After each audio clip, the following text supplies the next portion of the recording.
If you're keeping score, Palin has held 0 press conferences and has done precisely 2 major interviews since she has been the VP candidate. Her rollout now threatens to cross over from extra super wildly controlled rollout to she hasn't actually ever been rolled out at all.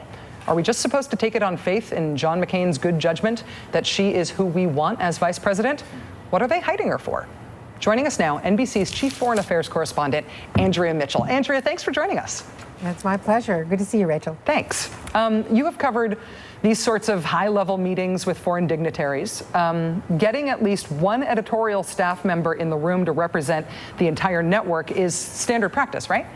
It is standard practice. It's standard practice for the White House, for the State Department, and often we are in foreign countries where it is not standard practice, like in Pyongyang or in Damascus, and usually the State Department insists upon it, and then we are at risk for whatever happens. In Sudan, I had the problem in Khartoum with the Sudanese leader when Condoleezza Rice's folks said, we have to let these people in, and in fact, we were pushed and shoved and thrown out by the Sudanese, but that's not by American officials and certainly not by Republican campaign officials running in a national election here in the United States. I'm proud that that's an American journalistic value. That makes me have patriotic feelings about our sense of freedom of the press.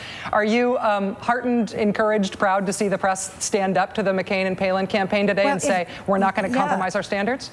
Sure, it is a tradition. Now, I have to say that we have compromised over the years. There has been a lot of pushback.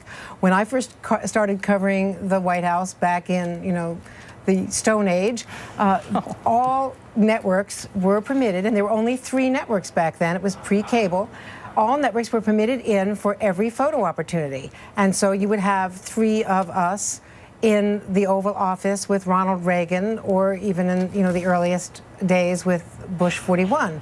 Then post-cable, it did expand. There were 5 major networks, including the cables, 5 or 6 or more, and then they started restricting it to 1 editorial presence and 1 camera. But it used to be a big group, what they called an expanded pool. Now everything is what they call a tight pool, 1, but it's certainly never 0. Well, and as they tried to push it today to 0, there was a big pushback. The New York Times political blog joked about Palin's top secret foreign policy tutorial. The Chicago Tribune's Washington blog talked about a media-free zone around Palin.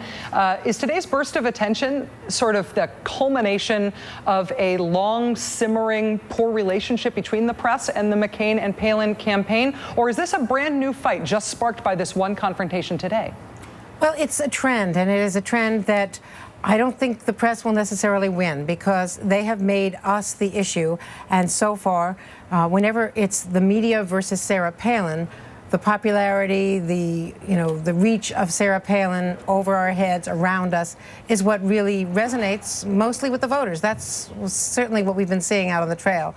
That said, it's a principle that even if it makes us less popular, I think we have to stand by, because if the cameras go in, Rachel, without any editorial presence, what you don't see, as good as our photojournalists are, you don't see what goes on beyond the camera view. That's the reason for an editorial writer. That's the reason why you want a producer, a correspondent, preferably, in the room to say, sitting on the couch to the left was so-and-so, or prompting her behind the scenes, or him, as the case may be, or in that part of the room, I could see such and such. Especially when they're permitted in for 29 seconds. There is obviously also the opportunity, if there is an editorial person in the room, to ask a question. And very often, they answer questions. Yeah. Ronald Reagan answered questions. John McCain. Bill Clinton answered questions. John McCain has on occasion answered questions. And this is a vice presidential nominee who has not had a news conference. Now, truth be told, neither has Joe Biden in some time, according to the people on his campaign. And Ron Allen, who's been covering Joe Biden nonstop for us, says that he's not been answering questions, which is unusual. And what they would like to do, I am told, by people inside the campaign structure, is keep her in a more or less controlled environment until after she has the big debate. Once she gets past that debate, the big test, then if she's asked questions, they can try to fix a gaffe, if there were to be a gaffe. My suspicion is that she would do better than people expect, because the expectations were set so low. But by controlling her, they can at least prevent something major from happening that she can then be questioned about in that debate. until they're preventing her from access to the press itself becomes an issue that makes people judge them, I suppose. Andrea Mitchell, NBC's chief foreign affairs correspondent, it's a real pleasure to have you on the show. Thank you so much for joining us. My pleasure.